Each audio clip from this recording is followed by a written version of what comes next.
My professor failed me for disagreeing with his politics, so I exposed his inappropriate relationship with a student and got him arrested.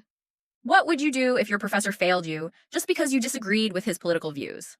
Most students would probably just retake the class or file a complaint with the department. But when my political science professor, Dr. Richard Hawkins, destroyed my GPA because I wouldn't echo his extremist opinions, I decided to dig into his personal life. And what I discovered was so much worse than academic bias. It was criminal behavior that would end his career and land him in prison. I'm Emma Rodriguez, and I'm a 21-year-old junior at Westfield University, studying political science with plans to go to law school. I've always been interested in politics and debate, and I've never been afraid to express my opinions even when they're unpopular. That intellectual courage served me well in most of my classes, but it made me a target for Dr. Richard Hawkins, who ran his classroom like a political indoctrination camp rather than an academic environment. Dr. Hawkins had been teaching at Westfield for 12 years and was considered one of the most influential professors in the political science department. He taught constitutional law, a required course for my major, and he had a reputation for being brilliant but difficult. What I didn't know when I enrolled in his class was that difficult actually meant completely intolerant of any viewpoint that doesn't match his own political ideology. From the first day of class, it was clear that Dr. Hawkins expected students to agree with his political views rather than think critically about the material.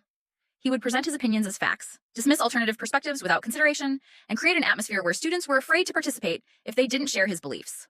During our first week, we were discussing the Second Amendment, and Dr. Hawkins was explaining why private gun ownership should be completely banned in America. When he asked for student opinions, most of the class just nodded along or stayed silent. I raised my hand. Professor Hawkins, I understand your interpretation, but don't you think the Supreme Court's decision in District of Columbia versus Heller established that the Second Amendment protects individual rights to gun ownership? Dr. Hawkins stared at me for a long moment.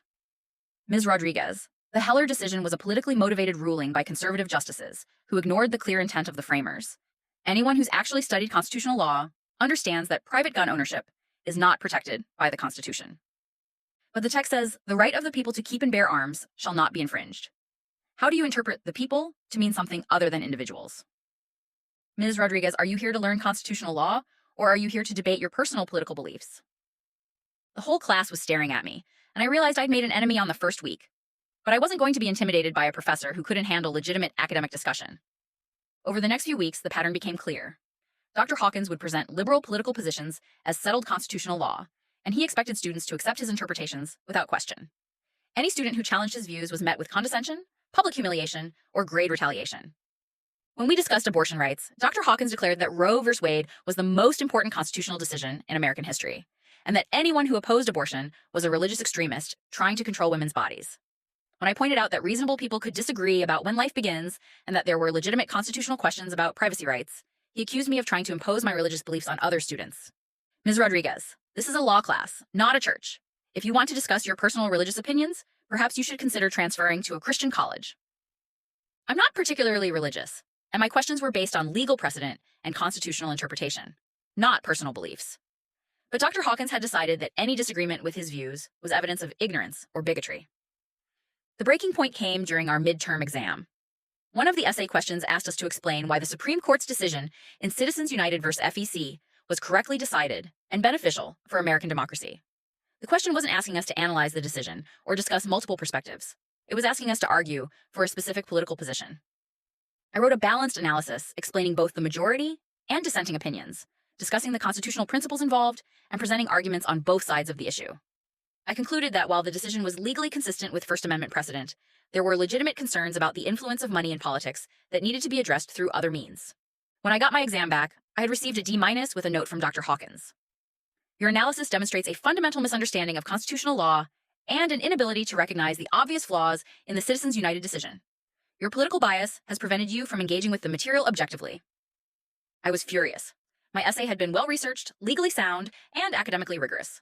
The only problem was that I hadn't argued for Dr. Hawkins' preferred political position with sufficient enthusiasm.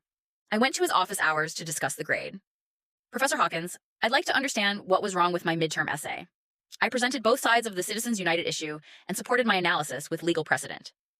Ms. Rodriguez, the problem with your essay is that you treated a clearly wrongly decided case as if it had merit. This demonstrates either a lack of understanding of constitutional principles or an unwillingness to engage critically with the material. But the question asked for analysis of the decision, not advocacy for a particular position. In constitutional law, some positions are simply correct and others are wrong. The Citizens United decision was a disaster for American democracy, and any serious legal scholar understands that. Your refusal to acknowledge this suggests that you're more interested in promoting conservative political views than learning law. Professor, I think you're conflating political opinions with legal analysis. It's possible to understand why reasonable people disagree about Citizens United without being biased. Dr. Hawkins leaned back in his chair. Ms. Rodriguez, let me be very clear about something. This is my classroom, and I set the standards for academic rigor. If you're not capable of engaging with the material at the level I expect, perhaps you should consider whether you're suited for law school. That was a threat, and we both knew it. Dr. Hawkins was telling me that if I didn't start agreeing with his political views, he would destroy my grades and ruin my law school prospects. But I wasn't going to be intimidated by a professor who was more interested in political indoctrination than education. Over the next month, I documented every instance of political bias in Dr. Hawkins' teaching. I recorded his lectures, saved his assignments that required students to argue for specific political positions, and collected examples of how he graded students differently based on their political views. I also started paying attention to how Dr. Hawkins interacted with students outside of class. I noticed that he had favorites, usually young women who shared his political views and were willing to flatter his ego. One student in particular, Sarah Mitchell, seemed to have an unusually close relationship with Dr. Hawkins. Sarah was 19 years old, a sophomore who hung on Dr. Hawkins' every word during class and stayed after lectures to ask additional questions. I noticed that she always received A's on assignments, even when her work was clearly inferior to other students who received lower grades. But what really caught my attention was how Dr. Hawkins interacted with Sarah outside of academic settings. I saw them having coffee together multiple times, always sitting close and talking in ways that seemed more personal than professional. I saw him give her rides in his car after evening classes, and I noticed that Sarah had started dressing differently and wearing expensive jewelry that seemed beyond what a sophomore could afford. I started suspecting that Dr. Hawkins was having an inappropriate relationship with Sarah, using his position of authority to manipulate a student who was young enough to be his daughter. But I needed evidence before I could make any accusations. A professor's career could be destroyed by false allegations, and I needed to be absolutely certain about what was happening. I started following them discreetly after class, documenting when they met and where they went. I took photos of them together in non-academic settings, including restaurants, bars, and what appeared to be Dr. Hawkins' apartment complex. The breakthrough came when I overheard part of a conversation between Dr. Hawkins and Sarah after an evening seminar. They thought they were alone in the classroom, but I was in the hallway outside collecting papers I'd left behind. Sarah, you know how important discretion is, Dr. Hawkins was saying. If anyone found out about us, it could cause serious problems for both of us. I understand, Richard. I'm not going to tell anyone. Good. And remember, your final grade depends on your performance in all aspects of this class. The implication was clear. Doctor. Hawkins was trading grades for sexual favors with a student who was young, impressionable, and probably didn't fully understand how he was manipulating her. I started recording their conversations whenever possible, using a voice memo app on my phone. Over the next 2 weeks, I gathered evidence of their inappropriate relationship, including Dr. Hawkins explicitly discussing how Sarah's cooperation would affect her grades. But I also discovered something even more disturbing. Sarah wasn't the first student Dr. Hawkins had targeted. I found out that several other young women had received unusually high grades in his classes, despite poor academic performance, and there were rumors about his mentorship of female students that went beyond normal faculty-student relationships. Dr. Hawkins had been using his position of authority to prey on vulnerable students for years, and the university administration either didn't know or didn't care enough to investigate. That's when I decided that exposing his political bias wasn't enough. Dr. Hawkins was a predator who was using his classroom to identify and groom victims, and he needed to face serious consequences for his behavior. I spent the final month of the semester building a comprehensive case against Dr. Hawkins. I documented his political bias and grade retaliation against students who disagreed with him. But more importantly, I gathered evidence of his inappropriate relationships with students, including recordings of conversations where he explicitly connected sexual favors to academic grades. I also reached out to former students who had taken his classes in previous years. 3 women were willing to speak confidentially about their experiences with Dr. Hawkins, describing a pattern of inappropriate comments, unwanted advances, and grade manipulation that had been going on for years. When final grades were posted, I received an F in constitutional law despite having one of the highest scores on the final exam. Dr. Hawkins had followed through on his threat to destroy my grades because I wouldn't conform to his political orthodoxy, but instead of being devastated, I was energized. Dr. Hawkins had just provided the final piece of evidence I needed to demonstrate his pattern of retaliation and abuse.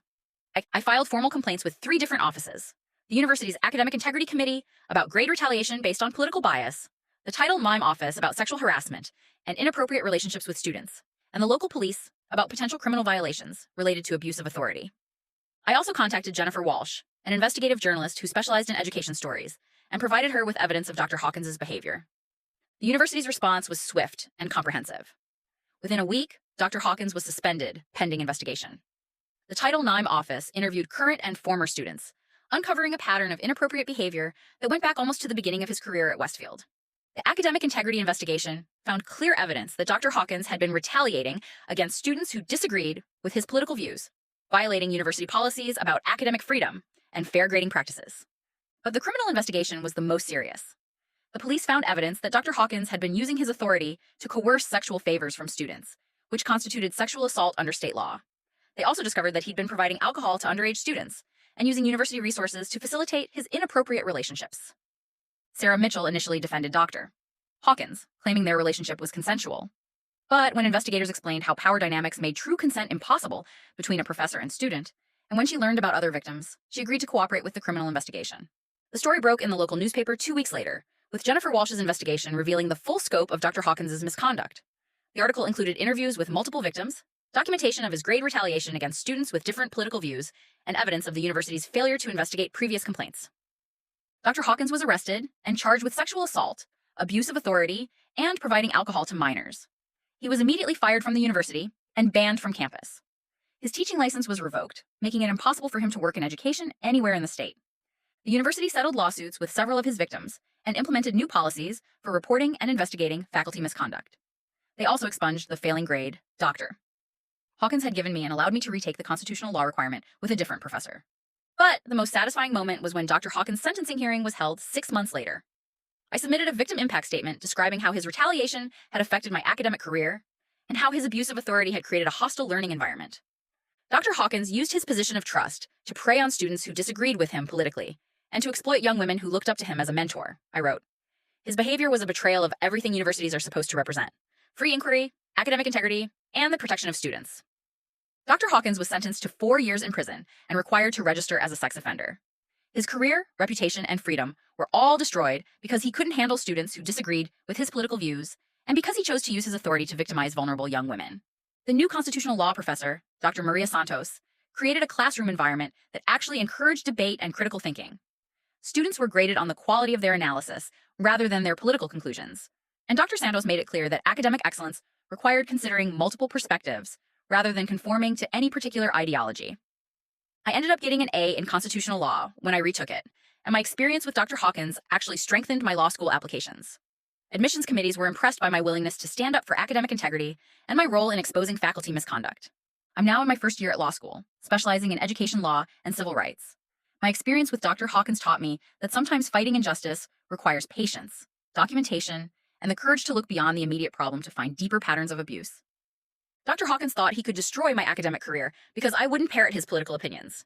Instead, his retaliation led me to uncover evidence that destroyed his career and protected future students from his predatory behavior. The lesson I learned is that bullies and predators often reveal themselves when they're challenged. Dr. Hawkins' inability to handle political disagreement was just a symptom of his broader abuse of authority and his willingness to victimize students who didn't serve his interests. Sometimes the best response to academic retaliation isn't just fighting for your own grades. It's exposing the systemic problems that allow abuse to continue and making sure the people responsible face serious consequences. Dr. Hawkins is spending the next 4 years in prison learning that there are consequences for using positions of trust to victimize students. And I'm spending the next 3 years in law school learning how to fight for students who don't have the resources or knowledge to protect themselves from predatory professors. Justice served with interest.